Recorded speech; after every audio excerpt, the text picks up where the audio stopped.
Good afternoon, everybody. For those of you that were expecting a large Italian opera singer, I'm very sorry. You've got me. I have been trying hard over the last 2 years, but still have not reached the size and the big personality of our iconic Gio Compario. What I thought I would do today is talk a little bit about how GoCompare has fared in the last couple of years since the IPO. And coming from a consumer internet background, actually being an entrepreneur a number of times, what can we learn from a company that's gone public, and how can we as a more traditional company innovate, compete, and take part in this vibrant fintech and insurtech ecosystem. So a few words about GoCompare. We are one of the largest price comparison companies in the United Kingdom. We were formed in 2006, and as I said, 2 years ago, in November 2016, we took the company public.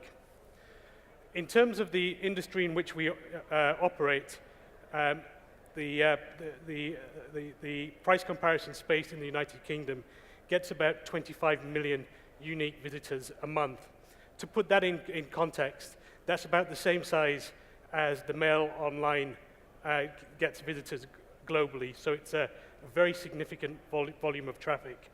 And in the UK, as you can see from the graphic behind me, this is a very dynamic space. The UK is unique in that the price comparison space is already very mature, very large, and you can see that compared to price comparison in the rest of the world, we are already very big.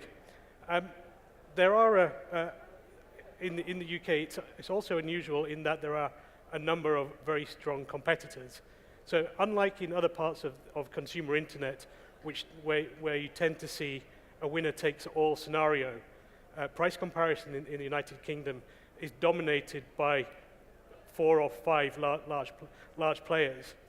And I think part of the reason why there are these 4 or 5 large players, where in other industries, whether it's search or social connections or any other sector of the internet that you might care to consider, this is different because we have a number of competitors. And I think part of the reason for that is because of the sheer volume of marketing spend that happens in price comparison in the UK.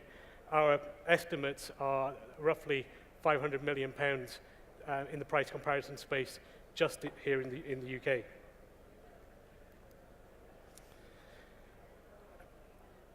When we came to this, and the new management team came to GoCompare in 2016.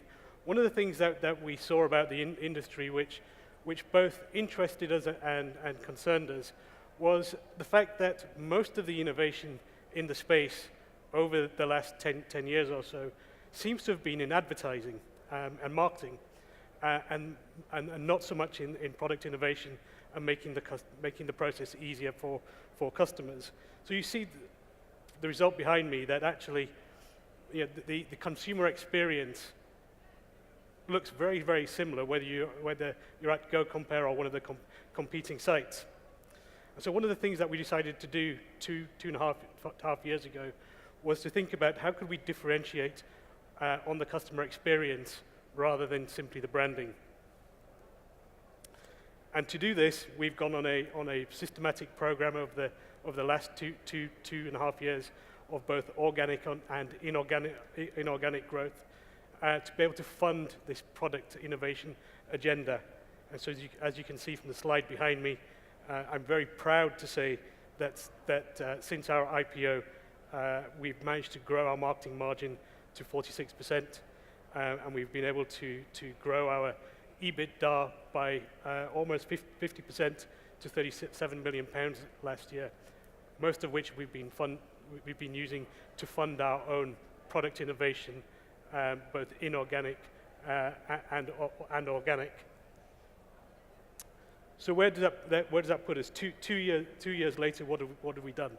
The group today looks vastly different from the company that span out of eShore two and a half years ago.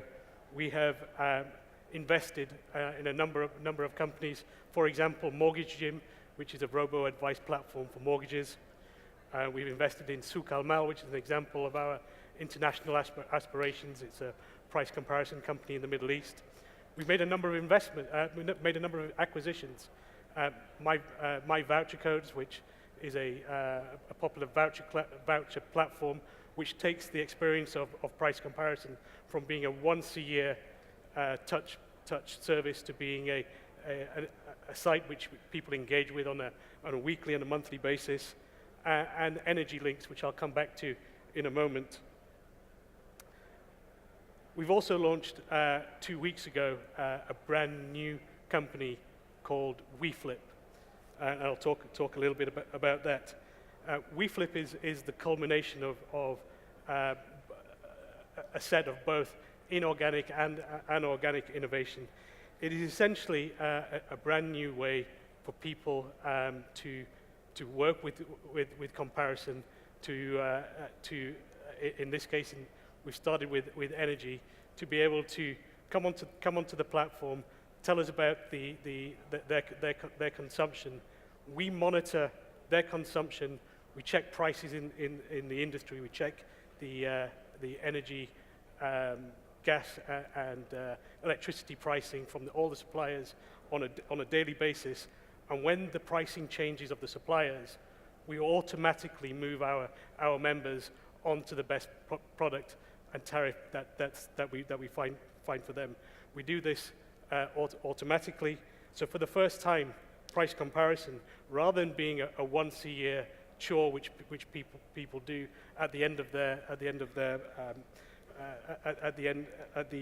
their year-long contract, we turn this into a personalized, automatic, and continuous process where we monitor and we flip the user for them, so they never have to do anything again. This is the first time that we've seen a price comparison company, a major price comparison company, launch a brand new innovation like this, and it's the first of its kind auto switching platform. And in order to build this, what we've done is we've combined both organic growth with inorganic growth. Strategic M&A has been part of our DNA ever since the M&A, and in order to build WeFlip, we acquired a company called Energy Links at the beginning of this year. Energy Links, as a standalone basis, would have been a really interesting business with £5 million in revenue. It was profitable, EBITDA accretive, and had a great management team. But in the context of our aspirations about building an automatic switching platform, an automatic flipping platform, it provides us with industry-leading connections into the 70 odd suppliers that we have on the panel, and allows us to flip our users, to switch our users on the Energy Links platform. So the last two and a half years, I hope you'll appreciate, have been extremely busy at GoCompare. We IPO'd the business in November of 16, so almost 2 years ago, for almost 300 million pounds, and since then we have managed to grow value for our stakeholders. The average market cap, as you can see there, has been about 470 million, which represents about a 50% increase, which we're very proud to say is about 5 times what our investors would have got had they invested in the FTSE 250. And that's how we're changing the game in this uber competitive industry, by both product innovation and creating new value for our stakeholders. I'm happy to answer any questions, and you can reach me either by Twitter or by email. Thank you very much.